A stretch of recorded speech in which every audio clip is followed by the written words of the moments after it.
महाभारत के युद्ध में श्री कृष्ण ने अर्जुन को गीता का उपदेश दिया। इसी उपदेश को सुनकर अर्जुन को ज्ञान की प्राप्ति हुई। इन उपदेशों को 18 भागों में विभाजित किया गया है।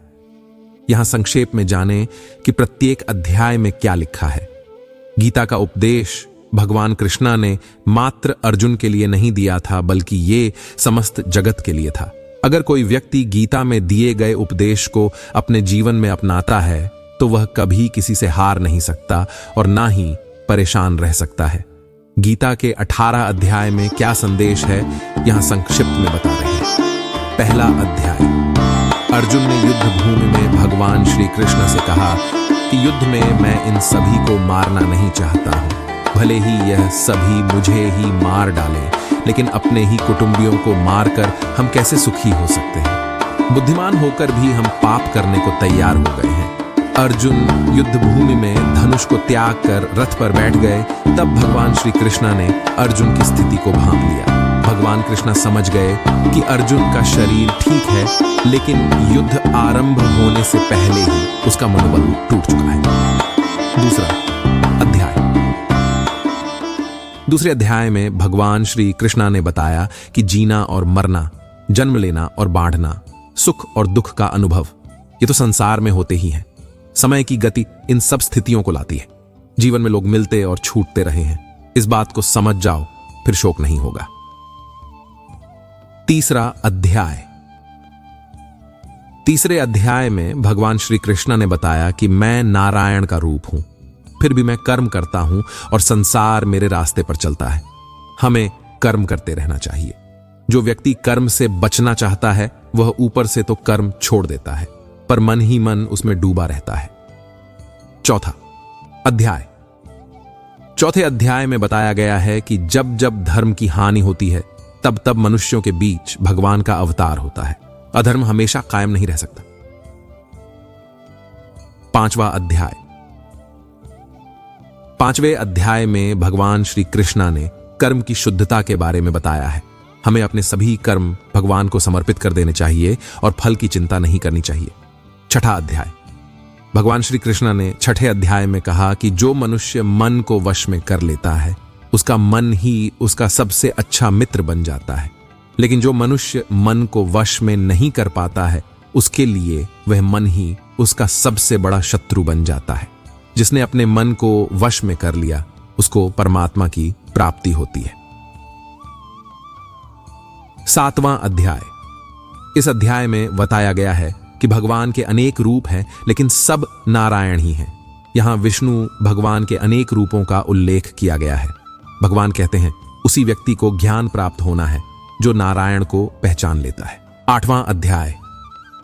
आठवें अध्याय में श्री कृष्णा ने बताया कि जीव के शरीर के भीतर जीव, ईश्वर तथा भूत, ये तीन शक्तियां मिलकर जिस प्रकार कार्य करती हैं उसे अधियज्ञ कहते हैं।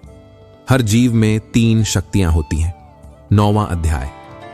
नवें अध्याय में भगवान श्री कृष्ण ने कहा कि वेद का समस्त कर्मकांड, यज्ञ, अमृत, मृत्यु, संत असंत और जितने भी देवी देवता हैं सब ब्रह्म में से निकले हैं, उन्हीं में लीन हो जाते हैं। ईश्वर एक ही है। 10वां अध्याय। 10वें अध्याय का सार यह है कि जितने देवता हैं सब एक ही भगवान की विभूतियां हैं।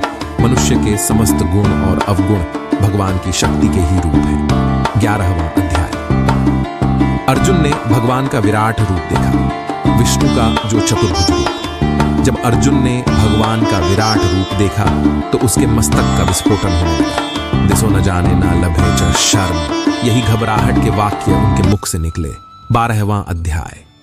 12वें अध्याय में श्री कृष्णा ने बताया कि जो भगवान के ध्यान में लग जाते हैं और अपने मन को स्थिर करके निरंतर मेरे सगुण रूप की पूजा में लगे रहते हैं वह व्यक्ति मुझे प्राप्त करते हैं। इसलिए अर्जुन तो केवल मेरे लिए कर्म करने का प्रयत्न कर।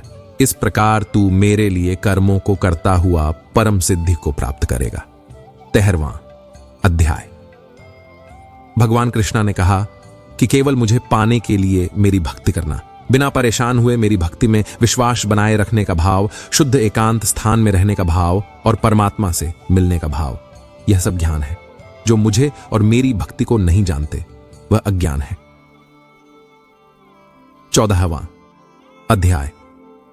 14वें अध्याय में समस्त वैदिक, दार्शनिक और पौराणिक तत्व चिंतन का निचोड़ है सत्व, रज, तम नामक 3 गुण त्रिकों की अनेक व्याख्याएं हैं और प्राण की शक्ति के बारे में बताया गया है।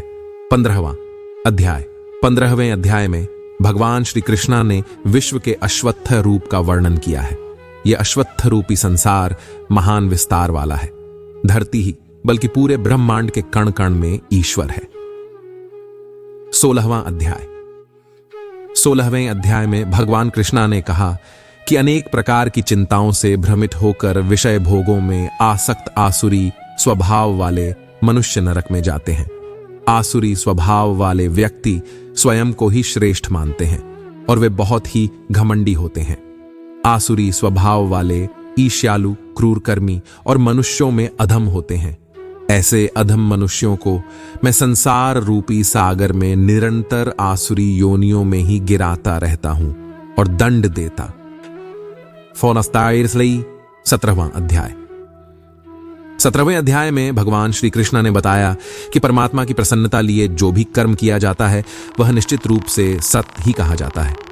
बिना श्रद्धा के यज्ञ, दान और तप के रूप में जो कुछ भी धार्मिक कार्य किया जाता है वह सभी असत कहा जाता है। इसलिए वह न तो इस जन्म में लाभदायक होता है और न ही अगले जन्म में लाभदायक होता है।